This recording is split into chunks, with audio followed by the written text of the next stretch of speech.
Белгілі әнші Әзілкеш Тұрсынбек Қабатов әлеуметтік желіде тоқалы үндеу жасады.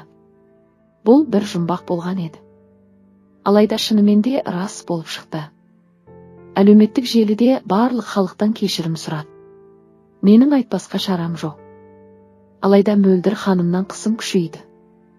Сондықтан сіздерге айтуға бел будым дейді жас қыз. Себебі фильм түсірілгенге дейін үндеме келдім. Арамызда қалады деп келіскенбіз. Бірақ мен Жака Мөлдір ханымнан қысым болып жатыр. Жұмысым тоқтап қалды. Сол үшін бәрін айтып жатырмын деді жас қыз. Алайда осымен дау бітпесе керек және де Тұрсынбектен бала бар екенін де айтар деген үміттеміз. Ал оқырмандар жел болмаса шөптің басы қимылдамайды деген осы екен.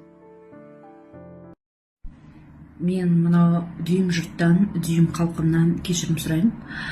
Себебі мен осы фильмнің шыққанына дейін үндемей отырып, арамызда қалады барлық нәрсе, барлық әңгіме деп біз келіскенбіз, арамызда болады деп. Енді мен жақтан қысым болып жатыр Мөлдір ханымнан. Енді ол қысымды Тұрсынбекте тоқтата алмай отыр. Және мен әрмен қарай шыдай алмаймын, себебі менің жұмысыма кедергі жасап жатыр. Барлықтарыңыздан кешірім сұраймын. Және менің үндеуіме Тұрсынбек те қарсы болған, бірақ менің жұмысымның тоқтап қалуына байланысты мен осы үндеуімді қара халқыма жіберіп отырмын.